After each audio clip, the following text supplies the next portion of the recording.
হারিয়ে গেছে মুসলমানদের অন্তর থেকে। আজকে মুসলমানদের ইমানি শক্তি দেখা মিলে না, সব জায়গায় গোলামির দেখা মিলে, ঠিক কিনা?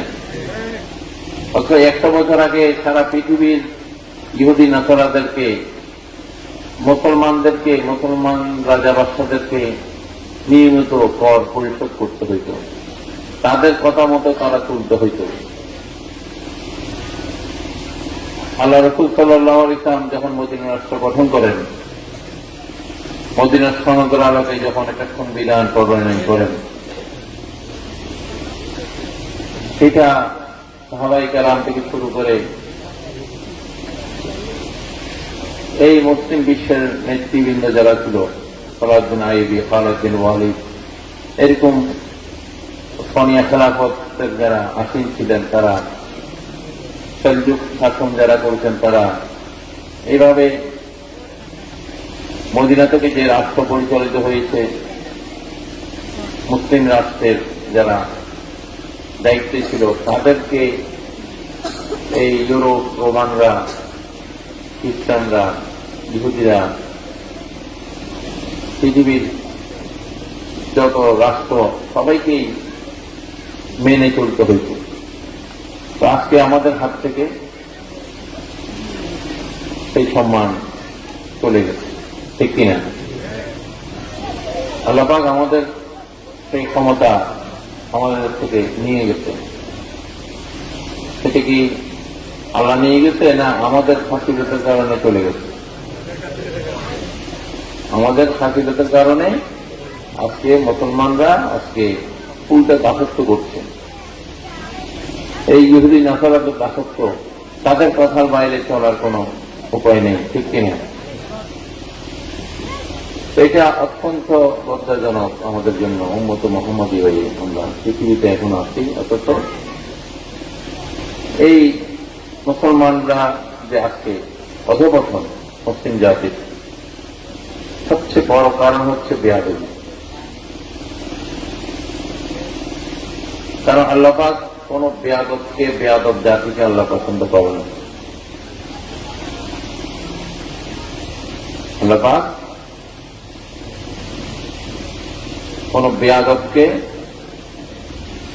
আল্লাহ পাকের রহমতের নজরের মধ্যে রাখেন, বা আদব খুশনসিব, বেয়াদব বদনসিব, আদবে আউলিয়া, বেয়াদবে শয়তান, ঠিক কিনা? রসুলদের মা ফাতিমা জান্নাত, ফাতিমা জোহরা, মাওলা আলী, যিনি বিবি, হযরত ওসমান বিন নুরাইন রাদিয়াল্লাহু তাআলা আনহু, হযরত ইমাম হাসান আলাইহিস সালাম, এইভাবে অসংখ্য আশারে মুবাশশির দুনিয়াতে থাকতে জান্নাতের সুসংবাদ দিয়েছেন, সুবহানাল্লাহ। এইভাবে উনি এই আবু বকর ফিল জান্নাহ, ওমর ফিল জান্নাহ, ওসমান ফিল জান্নাহ, আলী ফিল জান্নাহ, এভাবে অসংখ্য সাহাবীকে আল্লাহ রাসূল জান্নাতের সুসংবাদ দিয়েছেন, সুবহানাল্লাহ। সেই সমস্ত সাহাবীদের মাজার ছিল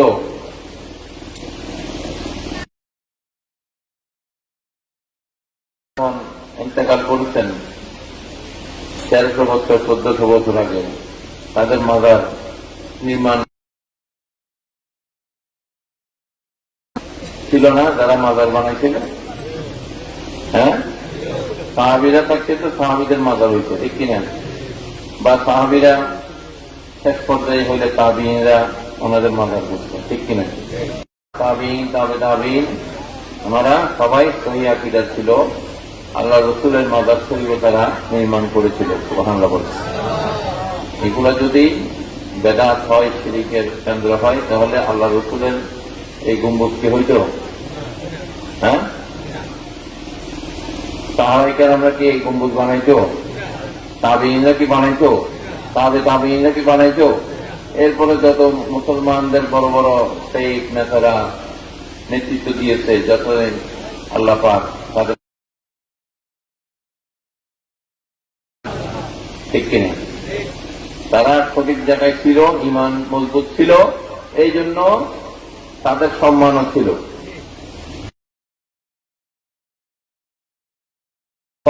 অন্য ধর্মের মানুষরা তাদেরকে মেনে চলতে হইত, ঠিক কিনা? এখনের লোকগুলা যারা বলে তারাই ইমানদার, তারাই সবচেয়ে বেশি শহীদ, তাহলে তোমরা গোলামি করো কেন? আল্লাহ তোমাদেরকে সেই সম্মানের জায়গায় নেয় না কেন? এগুলো আমাদের বোঝার দরকার আছে কিনা? এই সমস্ত ওয়াহাবি খারিজিরা যারা এই 1924 সাল 25 সালে ওসমানিয়া খেলাফতের পতনের পরে, সেই পতনও তাদের মাধ্যমে হয়েছে। তারা ইহুদিদের এবং ব্রিটিশ আমেরিকানদের সাথে আঘাত করে তারা যুদ্ধ করে এই ওসমানিয়া খেলাফত, যে খেলাফতের অধীনে পৃথিবীর 3 ভাগের 2 ভাগ অঞ্চল ছিল, তাদের বিরুদ্ধে এই মুনাফিকরা যুদ্ধ করে ইহুদি নাসারাদেরকে সঙ্গ দিয়ে এই ওসমানিয়া খেলাফতের পতন করান করে আজকে মুসলমানদেরকে আজকে ইহুদি নাসারাদের গোলাম বানিয়ে দিয়েছে। নাউযুবিল্লাহ বলেন। এগুলা আল্লাহ আমাদের থেকে রহমত উঠিয়ে নিয়েছে, ঠিক কিনা? যখন আপনারা দেখবেন আল্লাহ ওয়ালাদের উপরে জুলুম হচ্ছে, আল্লাহ রসুলের উপরে কটূক্তি হচ্ছে, তখন আল্লাহ পাক সেই জাতিকে ধ্বংস করে দেয়। পৃথিবীতে যত নবী রসুল আসছে, যখন এই নবী রসুলদের উপর কটূক্তি হয়েছে, নবী রসুলের উপর নির্যাতন হয়েছে, তখন আল্লাহ পাক সেই জাতিগুলোকে ধ্বংস করে দিয়েছে, বা এমন অবস্থা করেছে তারা সম্মানের সাথে পৃথিবীতে বাঁচতে পারবে না, অসম্মানের সাথে বাঁচতে হয়েছে, ঠিক কিনা? গোলামি করতে হয়েছে, তারা অন্য জাতির গোলামি করতে হয়েছে, যেটা আজকে মুসলমানদের উপরে সেই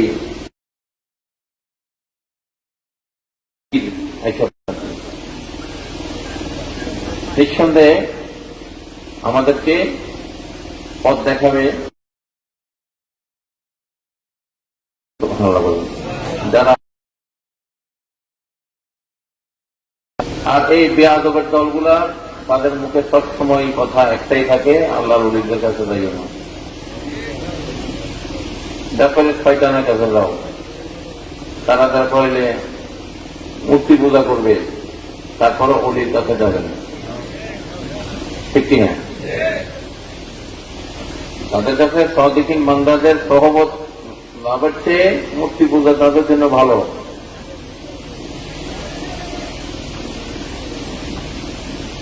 আল্লাহর গজব না আসলে কার রহমত আসবে? হ্যাঁ, কাজ তো গজবের কাজ করতেছে, ঠিক কিনা? আল্লাহর কোরআনের আয়াতে আল্লাহ পাক আমাদেরকে পরিষ্কার এই নির্দেশনা দিয়েছেন যে তোমরা আমার রসুলকে নিজের জীবনের চেয়ে ভালোবাসো, ওনার সর্বোচ্চ প্রশংসা করো, ওনার সর্বোচ্চ, ওনাকে সর্বোচ্চ সম্মানিত করো। সুবহানাল্লাহ।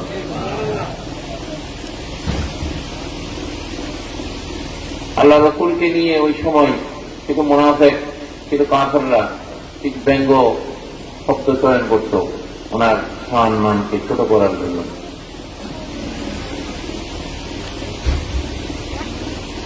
এই যে আল্লাহ পাক কোরআনে এই বিষয়েও আয়াত নাযিল হয়েছে, লা তাকুলু রাইনা ওয়া কুলু যুরনা ইয়াসমাউ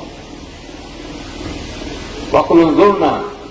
আল্লাহ পাক বলছে তোমরা আমার রসুলকে ওই সমস্ত খারাপ শব্দে সম্বোধনে, শব্দ চয়নে সম্বোধন করতে পারবে না। রাইনা শব্দটা ওই সময় আরবে রাখালকে, গরু চড়াইয়া বা এই সমস্ত খারাপ একটা নিচু জাতকে সম্বোধন করে বিভিন্ন শব্দে এই শব্দটা ব্যবহার করত আরবে। তো নবীকে হিংসা করিয়া এই ধরনের কিছু শব্দে ডাকার চেষ্টা করত কিছু মুনাফিক এবং কিছু কাফের মুশরিকরা। তো তো মুনাফিকরা তো মুসলমানদের ভিতরে একটা অংশ, যারা কলমা করছে, নামাজ রোজা হজ যাকাত সবকিছু আদায় করছে, নবীর পিছনে নামাজও আদায় করত, কিন্তু তাদের অন্তরে নবীর প্রতি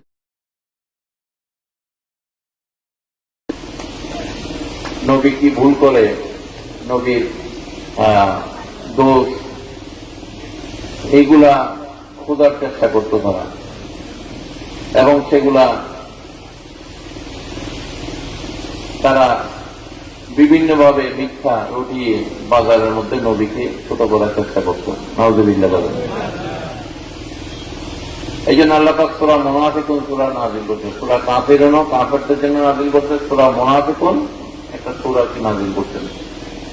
মুনাফিকেরা কাফের না, মুনাফিকেরা বেদিন না,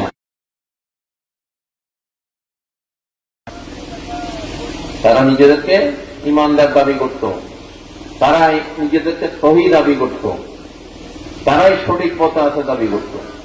আল্লাহ পাক কোরআনে বলেছেন খাতামাল্লাহু আলা কুলুবিহিম, তারা যতই দাবি করুক তাদের অন্তরে ঈমান নাই। কি নাই? নামাজ পড়লো ঈমান নাই, রোজা রাখলো ঈমান নাই, হজ করলো ঈমান নাই, তাসবিহ করলো ঈমান নাই। তাহলে ঈমান যদি না থাকে তাহলে এগুলোর দাম আছে? দাম নেই। তো এই ধরনের কটূক্তিগুলো এখনো আমরা শুনতেছি। এটাই আফসোস আমাদের জন্য। কেউ নবীকে সাংবাদিক বলতেছে, বলতে নবী রাসূলুল্লাহ যে সাংবাদিক ছিল এর চেয়ে বর্তমান সাংবাদিকরা নাকি আরো উঠতে পড়বে।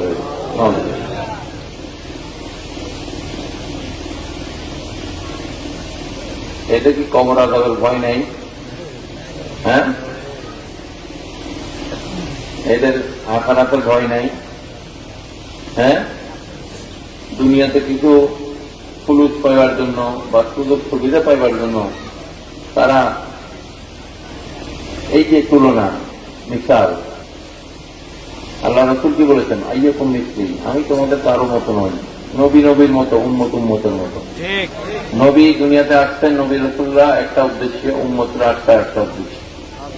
নবী রাসূলরা আসছে আল্লাহর পক্ষ থেকে হুকুমতকে প্রতিষ্ঠিত করার জন্য, শরীয়তকে প্রতিষ্ঠিত করে যাওয়ার জন্য, হুকুমতকে কায়েম করে যাওয়ার জন্য। আর আমরা উম্মতরা আসছি ওটাকে মানার জন্য, মানার জন্য, গোলামি করার জন্য। এক হইল? হ্যাঁ, নবীর জন্য এক হিসাব, উম্মতের জন্য এক হিসাব। নবীর জন্য কোনো যাকাত নেই, কিন্তু উম্মতের তো যদি মালদার হয় তাহলে যাকাত দিতে হবে, হবে কিনা? নবীর জন্য 6 ওয়াক্ত, নবী যত ইচ্ছা উনি শাদী করতে পারবেন, কিন্তু আমাদের জন্য ব্যারিয়ার করা আছে, স্যাক্রিফাইস করা যাবে না, ঠিক কিনা? নবী যেদিকে রাজি আল্লাহ সেদিকে রাজি, উম্মত যেদিকে রাজি সেদিকে আল্লাহ রাজি হয়। তফাৎ এরকম আরো আছে কিনা? হ্যাঁ, নবী যাকে জান্নাতি বলেছে সেই জান্নাতে কম্পালসারি, সে জান্নাতি হয়ে গেছে। সুবহানাল্লাহ। নবী আবু বকর সিদ্দিককে বলছেন জান্নাতি, উনি তো জান্নাতেই হয়ে গেছে। সুবহানাল্লাহ। ওমর ফারুক আজমকে বলছেন জান্নাতি, ওসমান বিন নুরাইনকে বলছেন জান্নাতি। এভাবে যাদেরকে যাদেরকে জান্নাতি বলেছেন সবাই জান্নাতের খোঁজ খবরই দুনিয়াতে পেয়ে গেছেন। আলহামদুলিল্লাহ। এখন যদি কেউ যদি বলে আমারে ভোট দিলে আপনারা জান্নাতে যাবেন, এটা কি হবে? ভোট দিলে জান্নাতে যাওয়া যায়? হ্যাঁ, ভোট দিলে দুনিয়ার একটা ক্ষমতায় যাওয়া যাবে। জান্নাতে যাওয়ার তো সার্টিফিকেট ভোট দেওয়া না। এখন এই ধর্মকে এমন ভাবে ব্যবহার হচ্ছে, আর নবীর স্থানকে কটূক্তি, নবীকে নিয়ে এবং সাহাবায়ে কেরামদেরকে নিয়ে এমন কথা বলা হচ্ছে, নবী রাসূলরা পর্যন্ত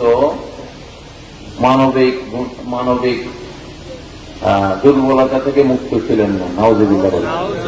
তারাও মাঝে মধ্যে দোষ গুনার কাজ করতেন। নাউযুবিল্লাহ। আমরা জানি নবী রাসূলরা হচ্ছে মাসুম। নবী রাসূলরা কি মাসুম? আল্লাহ তাদেরকে মাসুম করে রাখতেন। সুবহানাল্লাহ। সূরা আল-আহজাবের 33 নম্বর আয়াতও পরিষ্কার জানিয়ে দিয়েছেন যে যারা নবীর পরিবার তাদেরকে আমি পাপাচার থেকে মুক্ত রাখার ঘোষণা দিচ্ছি। আমি আল্লাহর একান্ত ইচ্ছা ইন্নামা ইউরিদুল্লাহু লিয়াযহবা আনকুমুর রাজসা আহলে বাইতি ওয়া ইউতাহহিরাকুম তাতহীরা। এই যে আহলে বাইতের কথা কোরআনে আছে কিনা? আহলে বাইতি ওয়া ইউতাহহিরাকুম তাতহীরা, তাদেরকে সমস্ত পাপাচার কালিমা থেকে আমি আল্লাহ মুক্ত রাখবো। সুবহানাল্লাহ। তাহলে এইগুলা আমি কোরআন থেকে উদ্ধৃতি।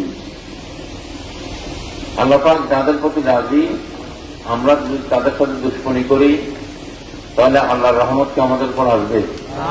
আসবে না। এই জন্য আমার নবীর সারাটা জীবন হচ্ছে তাসাউফি জীবন। ওনার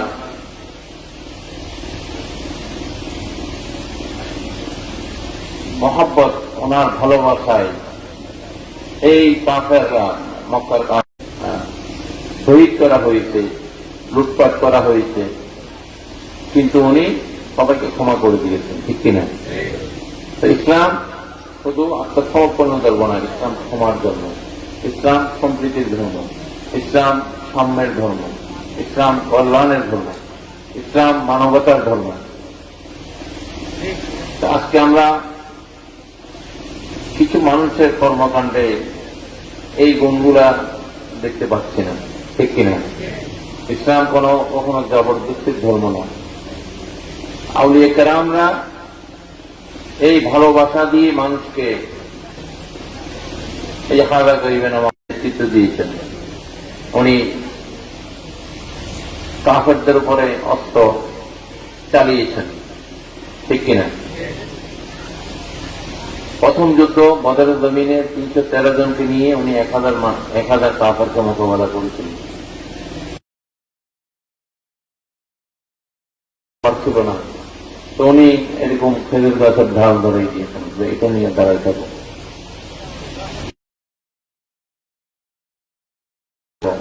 সাহায্য আল্লাহর কাছ থেকে আসবে। সুবহানাল্লাহ। ময়দানে দাঁড়াইতে হয়েছে, ঘরের মধ্যে ঘুমায়নি, ঠিক কিনা? এটা হচ্ছে হাকিকত। এটা কি হাকিকত? সাহায্য তখনই আসবে যদি আমাদের এরাদা, আমাদের লক্ষ্য ঠিক থাকে, ঠিক কিনা? আমি ঘরে ঘুমাইলে তো আল্লাহ সাহায্য আমাকে আসবে না। সত্যকে প্রতিষ্ঠিত করার জন্য আল্লাহ রাসূল ময়দানে যুদ্ধ করেছে, ঠিক কিনা? আজকে মুসলিম জাতির মধ্যে সেই সালাউদ্দিন আইয়ুবীর মতো গর্জন দেওয়ার লোকের অভাব হইল, ঠিক কিনা? সবাই খালি কেমনে নিজে বাঁচবে, নিজের সম্পদ বাঁচাবে, কেমনে ইহুদি নাসারাদের সাথে আঘাত করবে, কেমনে ওই সমস্ত দেশের প্রেসিডেন্ট আছে তাদেরকে খুশি রাখবে নাচ গান দিয়ে, তাদেরকে আল্লাহ রাসূলের শানে আমরা নাচ গাইলে সেগুলা বেদাত শিরক করে যায়। আউলিয়া কেরামদের শানে আমরা যদি গজল গাই, আমরা যদি সামা করি, সেগুলা ইসলামের হতে তারা এগুলো শিরক বেদাতের ফতোয়া দিয়ে বলতে থাকে, ঠিক কিনা? অথচ আমরা দেখতে পাচ্ছি যে ইসলামের নামে তারা কি করছে, ঠিক কিনা? আমরা যা করছি এগুলা পিওর, এগুলা এই যে সামা মাহফিল বিভিন্ন তরিকার মধ্যে আছে। অবশ্যই ইন্নামাল আমালু বিন্নিয়াত, প্রত্যেকটা কাজ নিয়তের উপর নির্ভরশীল। আমরা যে আল্লাহ রাসূলের মহব্বতে আমরা করি সেখানে কোনো দোষ হবে না, ঠিক কিনা? যদি অন্য খেয়ালে করি, অন্য উদ্দেশ্যে করি, তাহলে এটার মধ্যে দোষ, এটার মধ্যে নেকির বদলে গুনার কাজ হবে, ঠিক কিনা? এই জন্য প্রত্যেকটা কাজ নিয়তের উপর নির্ভরশীল। আজকে এই গোবিন্দপুর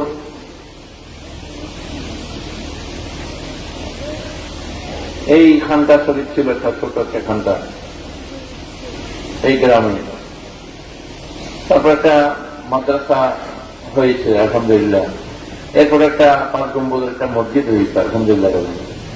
আলহামদুলিল্লাহ এরপরে একটা আমাদের একটা এবং দাখিল মাদ্রাসা আমাদের প্রতিষ্ঠিত করার খেয়াল আছে এখানে।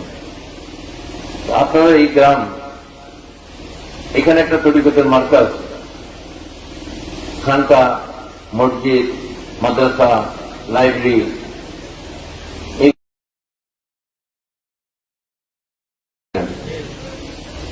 এই এলাকার মধ্যে বিদেশে প্রবাসে অনেক লোক থাকে।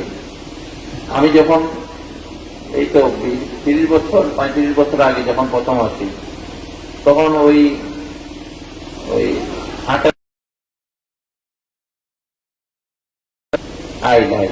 রিক্সা চলতো, কোনোভাবে গাড়ি চলতো না, রিক্সা। তখন কোনো বাড়িঘরও ছিল না আশেপাশে। আজকে আলহামদুলিল্লাহ এই মাদ্রাসার উসিলায়, এখানে মসজিদ, খানকা, মাদ্রাসা, এগুলোর উসিলায় এই এলাকা উন্নত হয়ে গেছে আলহামদুলিল্লাহ বলে।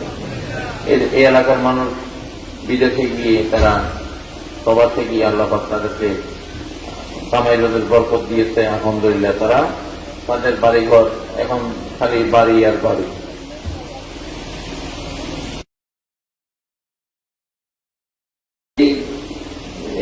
এই প্রতিষ্ঠানের এই উকিলা আল্লাহ পাক দিয়েছেন আপনাদের গ্রামবাসীকে আলহামদুলিল্লাহ। এই জন্য আপনারা এই মাদ্রাসাতে খেয়াল রাখবেন, প্রতিষ্ঠানতে খেয়াল রাখবেন, এটা যেন আরো তরক্কি হয়, তাহলে আপনারাও তরক্কি হবে, আপনাদেরও তরক্কি হবে। প্রবাসে যারা আছেন তারা তাদের এই রমজানে, কোরবানে বা বিভিন্ন সময় যাকাত সবসময় দেওয়া যায়, বা দান অনুদান সবসময় করা যায়। দান করলে সেটা বাড়ে, কখনো কমে না। দান করলে সেটা বাড়ে। এখান থেকে যে কোরআন হাফেজ হয়ে ছেলেরা বের হয়েছে, এরা এখানে বিভিন্ন মাদ্রাসায় পড়তেছে। আমাদের দরবারের মাদ্রাসাতে এবার এই মাদ্রাসা থেকে 2 জন কোরআন হাফেজ দাখিল পরীক্ষা দিয়ে পাস করেছে এবছর। আমাদের ফটিকছড়িতে দরবারে যে মাদ্রাসা আছে, সেই মাদ্রাসাতে তারা গিয়ে সেখান থেকে দাখিল পাস করেছে আলহামদুলিল্লাহ। আলিমে ভর্তি হয়েছে সেখানে। এখানে আমরা, আমাদের সেই খেয়াল আছে, এখানে ফাজিল পর্যন্ত বা কামেল পর্যন্ত একটা মাদ্রাসা জন্য আমরা জায়গা ক্রয় করার চেষ্টা হচ্ছে। আরো আপনাদের সহযোগিতা হলে এই এলাকার মধ্যে একটা পূর্ণাঙ্গ মাদ্রাসা ইনশাআল্লাহ তাআলা আল্লাহ যেন করার তৌফিক দান করেন, আমিন। এই জন্য আপনারা খেয়াল রাখবেন। এবং এই তরিকা বা সুফি দর্শন বা ইলমে তাসাউফের শিক্ষাই পারে দেশকে রাজনীতি, ধর্ম, সামাজিক স্থিতিশীলতা দিতে। এই জন্য অবশ্যই প্রত্যেককেই আল্লাহর ওলিদের, সাদিকিন বান্দাদের, মুহসিন বান্দাদের সঙ্গে হইতে হবে, তাদের সহবত লাভ করতে হবে। তাহলে তাদের ভিতর থেকে সে বেয়াদবি দূর হয়ে যাবে। বেয়াদবি আমাদের সাথে অন্য যারা এই দেশের মধ্যে যারা আল্লাহর ওলিদের বিরুদ্ধে কথা বলে, আল্লাহর ওলি আল্লাহদের বিরুদ্ধে যারা দিন 24 ঘন্টা বলতেই থাকে, অথচ দেখা যায় আল্লাহর ওলিদের দরবারে লোক বাড়তেছে আর বাড়তেছে। সবকিছুই ইবাদতের মধ্যে কোন ডিফারেন্স নাই, খাঁটি লোকের মধ্যে ডিফারেন্স আছে, ঠিক কিনা? আদবের মধ্যে ডিফারেন্স, আদব আর বেআদব, এইটাই হচ্ছে ডিফারেন্স, আর কোন ডিফারেন্স নেই। না হলে তারা নবীকে রাখাল বলতো না। কাউবয় মানে কি? কাউবয় মানে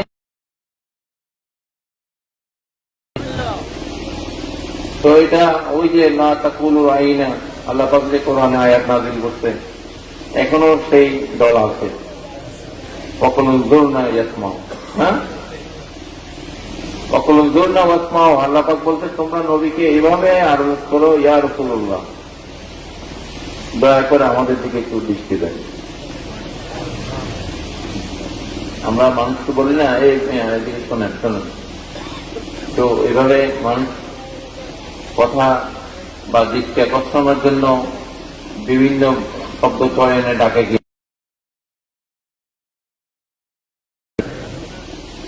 ওই সময় নবীকে ওইভাবে ডাকার চেষ্টা করা হইত।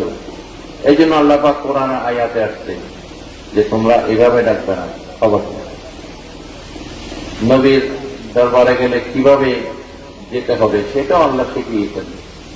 তোমরা যখন নবীজির কাছে কিছু জানতে চাইবে, ওনার হুজরাতে ঢোকার আগে কি করবে? অনুমতি নেবে, নক করবে। আগে কি নিবা? অনুমতি নিবা। এটা ইসলামের শিক্ষা, এটা আদব। আপনারাও কারো বাড়ি ঘরে গেলে আগে অনুমতি নিয়ে ঢুকবেন, কারো বেডরুমে ঢুকতে গেলে অনুমতি নিয়ে ঢুকবেন। এইটা আল্লাহ পাকে আমাদেরকে শিক্ষা দিয়েছেন। কারণ স্বামী স্ত্রী যদি ওই রুমে থাকে, তারা বিভিন্ন অবস্থায় তো থাকতেই পারে তাদের রুমে। এই জন্য হুট করে ঢোকা কারো বাড়ি ঘরে রুমে, এটা ঠিক না, এটা আদবের খারাপ। এটা হায়া শরমের একটা বিষয় আছে, আছে কিনা? আল হায়াউ শাওবাতুম মিনাল ঈমান।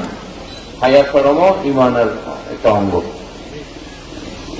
বেশরম যারা, তাদের মধ্যে যে ঈমানের ঘাটতি আছে, সেটা তাদের কর্মেই বোঝা যায়, ঠিক কিনা? কয়েকদিন আগে দেখলাম এক খতিব একবার বলে তাকে নিয়ে গেছে অপহরণ করে, আবার শুনতেছি সে নিজে নিজেই গেছে। যেটাই হোক, কিন্তু সে একটু বয়স্ক মানুষ, সে যেভাবে নিজেকে বলল তাকে নাপাক করা হয়েছে, তার কাপড় টাপড় খোলা হয়েছে। এই যে একটা হায়া শরমের একটা বিষয় এখানে আছে কিনা? হ্যাঁ, তার সন্তানের কাছেও তো তার মুখ দেখাইতে লজ্জা থাকার কথা।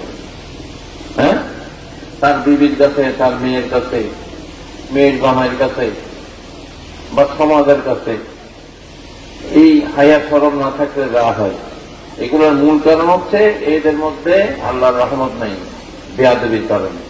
কারণ দেখবেন তারাই সবচেয়ে বেশি মিলাদের বিরুদ্ধে কথা বলেছে, মিলাদকে বেদাত বলেছে, আল্লাহ রসুলকে মানা যাবে না, কিয়াম হারাম, বেদাত, এই সমস্ত কথাগুলো তাদের মুখ থেকে বেশি বের হয়েছে। যে কারণে আল্লাহ রসুলকে অপমান করতে যাইয়া তারা নিজেরাই অপমানিত হচ্ছে।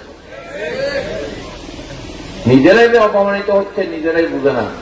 তাই আল্লাহ পাক বলছেন, আমি যাদেরকে গোমরা করব তাদের জন্য কোন পথ প্রদর্শক রাখবো না। যে জাতি নিজেরাই সংশোধন হবে না, তারা কখনো সঠিক পথ দেখবে না। তো আজকে এই বেয়াদবির কারণে আল্লাহ রসুলকে নিয়ে যে বেয়াদবি, মা খাদিজাতুল কুবরাকে নিয়ে যে বেয়াদবি, এখনো সেই বেয়াদবি চলছে। সাহাবায়ে কেরামদেরকে নিয়ে বেয়াদবি।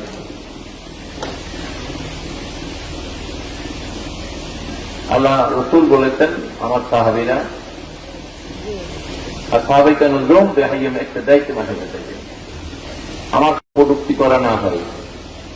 আমরা যে হজে যাই, হ্যাঁ, মদিনার লোকরা সেটা প্রাপ্য, ঠিক কিনা? এটাই হচ্ছে ইসলাম। ফসলের কারণে আজকে তারাই লাঞ্ছিত হচ্ছে এবং লাঞ্ছিত হবে।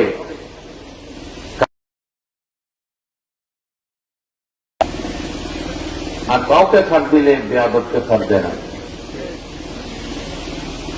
সুতরাং আমরা এই মদিনার রাষ্ট্রে ইসলামকে প্রতিষ্ঠিত করার জন্য এবং আল্লাহ রসুল যে ক্ষমা মানবতার ধর্ম ইসলামকে প্রতিষ্ঠিত করে গেছেন মদিনা রাষ্ট্রে, সেই ইসলামকে আমরা বাংলার জমিনে প্রতিষ্ঠিত করে যেতে চাই। এটা রাষ্ট্রীয়ভাবে, জাতীয়ভাবে, যেন এইখানে ইসলাম বেয়াদবি পয়দা হলে আপনার এই নামাজের কোনো দাম থাকবে না, আপনার কোন ইবাদতের কোনো দাম থাকবে না, হাজার মসজিদ বানাইলেও কোনো লাভ হবে না, ঠিক কিনা? যে মসজিদের মিম্বরে আল্লাহ রসুলের সমালোচনা করা হয়, যে মাদ্রাসার মধ্যে আল্লাহ রসুলের সমালোচনা করা হবে, সেটা কখনো মসজিদে হবে না, মাদ্রাসাও হবে না, ঠিক কিনা? যারা আল্লাহ রসুলকে কষ্ট দেবে, আল্লাহ পাক বলছেন তারা আল্লাহকে কষ্ট দেওয়া হবে। আল্লাহ রসুলের সামনে বেয়াদবি করা মানে তো আল্লাহ রসুল কষ্ট পাওয়া, ঠিক কিনা? কারণ আল্লাহ কোরআনে বলছেন আন-নবী আওলা বিল মুমিনিনা মিন আনফুসিহিম, আমার নবী যারা মুমিন বান্দা তাদের প্রাণের চেয়ে নিকটে অবস্থান করে, সুবহানাল্লাহ। আর আমি আল্লাহ যারা আমার বান্দাদের সাহি রবের নিকট আমি থাকি। আল্লাহ পাক সবকিছু দেখেন কিনা? হ্যাঁ, আল্লাহু আলিমু বিজাতিস সুদূর, আল্লাহ সমস্ত সম্যক বিষয় নিয়ে অবহিত, সমস্ত বিষয় আল্লাহ জানেন। সুতরাং আমরা যেন আমাদের সন্তানদেরকে আদব শিক্ষা দিই, আমরা যেন তাদের আখলাক নবী তাদের মাঝে প্রতিষ্ঠিত করি, কোরআন সুন্নাহর আলোকে তাসওয়ুফ ভিত্তিক জীবন ব্যবস্থায় যেন তাদের মাঝে আমরা প্রতিষ্ঠিত করে দিই। তাহলেই তারাই আমাদের জন্য মূল সম্পদ হবে। এবং তাদের আমরা দুনিয়া থেকে গেলেও তাদের ভালো কাজগুলোর মাধ্যমেই আমাদের কবরে আমাদের সৎকায়ে জারিয়ার খাতা খোলা থাকবে। শুধু স্কুল কলেজে পড়াইলে হবে না, তাদেরকে আদব শিক্ষা দেবেন, সালাম দোয়া শিখাবেন, দরুদ, মায়া, মমতা, দয়া, এগুলা বর্তমান যে ছেলে মেয়েরা আছে তাদের মাঝে প্রতিষ্ঠিত করা দরকার আছে। মানুষের জন্য কিছু করা, কারণ আমরা আশা হল অপকার আল্লাহ রসুল তো শিক্ষা দিয়েছে, ঠিক কিনা? এই দিনদেরকে মায়া করবেন, তাদের দিকে মায়ার নজরে তাকাবেন, পিতা মাতার দিকে মায়ার নজরে তাকাবেন। যে সন্তান পিতা মাতার দিকে মায়ার নজরে, মোহাম্মতের নজরে তাকায়, তার একটা মকবুল হজর সওয়াব হয়ে যায়। কারণ পিতা মাতার সন্তুষ্টি আল্লাহর সন্তুষ্টি, আল্লাহ কোরআনে পরিষ্কার আয়াতে পিতা মাতাকে সন্তুষ্ট করলে আল্লাহকে সন্তুষ্ট করা হবে, সুবহানাল্লাহ। পিতা মাতাকে কষ্ট দিয়ে কোন সন্তান সেই বেপিদেরই হাত ধরুক, যেখানেই যাক, যত বড় মুফতি মুহাদ্দিস হোক, তার জাহান্নাম অবধারিত, যতক্ষণ তার পিতা মাতা তাকে মাফ করবে না। এই জন্য ছেলে মেয়েদেরকে আদব শিখাবেন, তাদেরকে যেন তাদের অন্তরে দয়া মায়া পয়দা হয়, তাদেরকে সেভাবে শিক্ষা দেবেন। তাহলেই আমাদের সমাজ যেন বেয়াদবের সংখ্যা কমে যাবে, সমাজের স্থিতিশীলতা থাকবে। এই সুফি দর্শন এবং পুরো সুফি দর্শনের অন্তর্ভুক্ত করতে যে তাসাউফের জীবন ব্যবস্থা যেন আমরা প্রতিষ্ঠিত করতে পারি রাষ্ট্রীয়ভাবে। এই দেশ থেকে দুর্নীতি, এই দেশ থেকে খুন, লুটপাট, মদ, সন্ত্রাস, মাদক, এইগুলোকে নির্মূল করতে হলে আমাদেরকে অবশ্যই তাসাউফি সাধনায় আসতে হবে, এর কোনো বিকল্প নেই। মানুষ যতই বড় ডিগ্রি নিচ্ছে দেখেন দুর্নীতি করতেছে, ঘুষ খাইতেছে, নামাজও করতেছে। এক পক্ষে নামাজ কিন্তু ছাড়ে না, জামাত সহকারে পড়ে, কিন্তু ঘুষ খাইতেও ছাড়ে না, ঘুষ খাইতেও ছাড়ে না, দুর্নীতি করতেও ছাড়ে না। তাদের নামাজ, এই যে মসজিদে আমাদেরকে আল্লাহ পাক হাইয়া আলাস সালাহ, হাইয়া আলাস সালাহ, হাইয়া আলাস সালাহ, হাইয়া আলাস সালাহ ডাকবে। আল্লাহ পাক কেন আমাদেরকে সালাতের জন্য বলেছেন? ইন্নাস সালাতা তানহা আনিল ফাহশাই ওয়াল মুনকার ওয়া যিকরুল্লাহি আকবার। এই সালাত আমি তোমাদেরকে দিয়েছি সমস্ত ফাহিশার কাছ থেকে দূরে থাকার জন্য। আল্লাহর জিকির সর্বশ্রেষ্ঠ, সুবহানাল্লাহ বলেন। সালাত এটা হচ্ছে আরবি শব্দ, নামাজ যে আমরা বলি নামাজ হচ্ছে ফার্সি শব্দ, উর্দু ফার্সিতে নামাজ ব্যবহার হয়। তো কোরআনে কোন জায়গায় নামাজ পাবেন না। আপনি আরব দেশে যাইয়া যদি নামাজ নামাজ বলেন তারা কিছুই বুঝবে না, সেখানে সালাত বলতে হবে, সাল্লু বলতে হবে। পীর শব্দটা হচ্ছে ফার্সি শব্দ, কিন্তু কোরআনে যে শব্দ আছে সেটা হচ্ছে মুর্শিদ, ওয়ালিয়া মুর্শিদা, ওলি আল্লাহ, মসজিদ, এগুলোতে কোরআনের শব্দ। তো এরকম আরবি শব্দ, অনেকে বলে পীর বলতে কোরআনে নেই, তো এটা তো আরবি শব্দই না, কোরআন শব্দে করতে চায় মানুষকে বিভ্রান্ত করার জন্য, মানুষকে বেঈমান বানানোর জন্য, ঈমান হারা করার জন্য। এরা খালি গীবতের আশ্রয় নিচ্ছে। গীবত আসক্ত নিয়ে না। আউলিয়া কেরামদের সহমতে যতই মতো এই দুনিয়ার মানুষ থাকবে, যে ধর্মেরই হোক না কেন, আল্লাহ পাক কোরআনে পরিষ্কার আয়াতে জানিয়ে দিয়েছেন, ইন্না রাহমাতুল্লাহি কারীবুম মিনাল মুহসিনিন। যারা আমার মুহসিনের বান্দা, ওলি আল্লাহ, আমি আল্লাহর রহমত তাদের নিকটে আছে। সুবহানাল্লাহ। আমাদেরকে সে আশ্রয় যেতে হবে। প্রত্যেক নবী রাসূলরা, ওলি আল্লাহ, তারা আসছেন আল্লাহর পক্ষ থেকে। নবী রাসূলরা আসছে কিতাব নিয়ে, হিকমত নিয়ে, আউলিয়া কেরামরা আসছে তরিকা নিয়ে, পথ নিয়ে। হর নবী হর আলীরা মাসলাকিস লেতা হকমি বড় জুমলা একিস। জালালউদ্দিন রুমি মসনদে বলছেন, প্রত্যেকের কিন্তু একটা গন্তব্য, আল্লাহ পর্যন্ত মানুষকে পৌঁছিয়ে দেওয়া। সুবহানাল্লাহ। এই জন্য তরিকায়ে কাদরিয়া, নকশবন্দিয়া, মুজাদ্দিদিয়া, চিশতিয়া, সরওয়ারদিয়া, তিজানিয়া, বুশাইরা, মুহাম্মদিয়া, অসংখ্য তরিকা পৃথিবীতে আছে। এখনো পৃথিবীতে মনে হয় 500-700-র উপর তরিকা আছে। এক এক তরিকার এক এক অধিকার। কেউ দলীয় দিকির, কেউ খফি দিকির, কেউ অন্যভাবে তাদের তালিম। প্রত্যেকের কিন্তু উদ্দেশ্য আল্লাহর দিকে মানুষকে রাখা, আল্লাহর দিকে ফিরিয়ে রাখা, আল্লাহ রাসূলের মহব্বত মানুষকে অন্তরে প্রতিষ্ঠিত করা।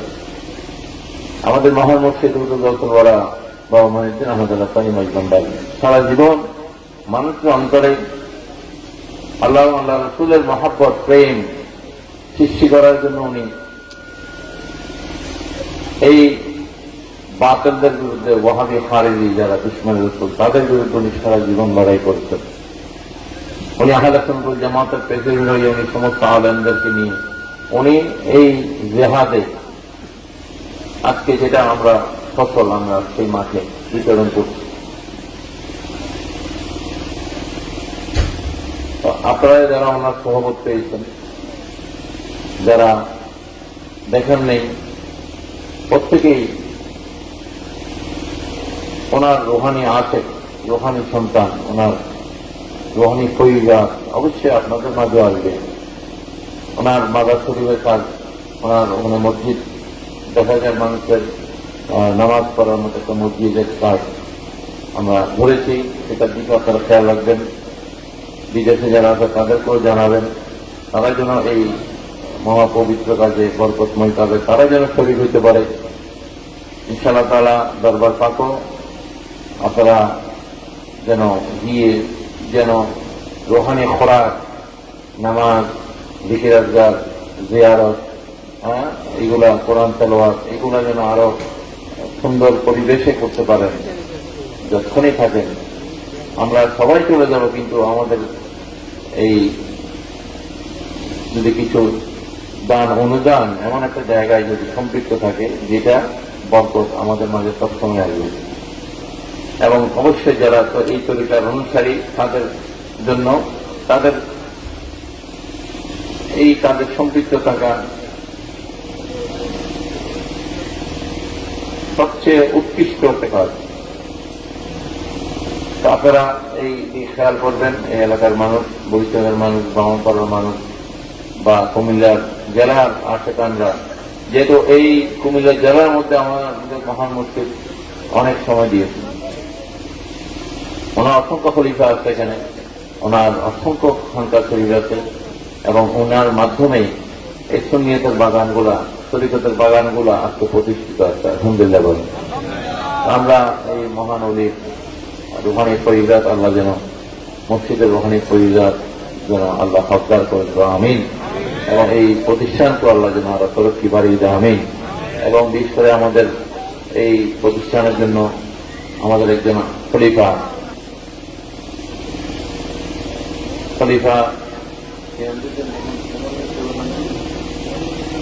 মনিরুল ইসলাম মোহন, তার অনেক অবদান আছে এই এই মসজিদ মাদ্রাসা এই প্রতিষ্ঠান কমপ্লেক্সে। সে দুনিয়া থেকে বিদায় হয়েছে, অনেক অসুস্থতা ভোগ করেছে। আল্লাহ পাক যেন এই মনিরুল ইসলাম মোহনকে আল্লাহ পাক যেন জান্নাতে, যারা যারা সম্পৃক্ত এই গ্রামের এই এলাকার যারা কবরবাসী হয়েছে, যাদের পিতা মাতা সহ, তাদেরকে আল্লাহ পাক যেন আল্লাহ রসুলের সহায়ত আল্লাহ নসিব করে দেয়, আমিন বলেন। তাদের কবর আল্লাহ যেন মাফ করে দেয়, আমিন বলেন। সুবহানাল্লাহ, আলহামদুলিল্লাহ, লা ইলাহা ইল্লাল্লাহ, সুবহানাল্লাহ, আলহামদুলিল্লাহ, লা ইলাহা ইল্লাল্লাহ, লা ইলাহা ইল্লাল্লাহ,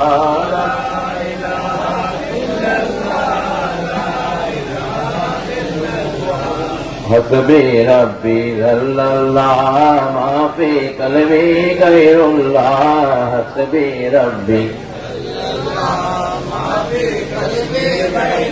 لا نور محمد صلى الله لا إله إلا الله نور محمد صلى الله لا إله إلا الله لا إله إلا الله لا إله إلا الله لا إله إلا الله لا إلا الله لا إله إلا الله لا إله إلا الله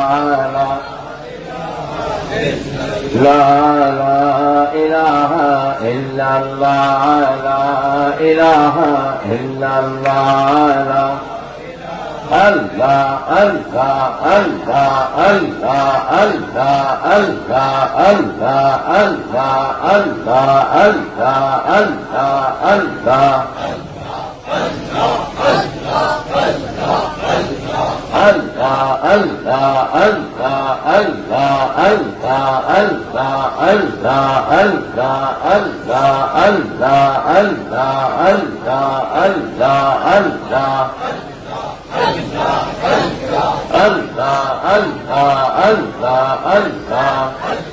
Allah, Allah, Allah.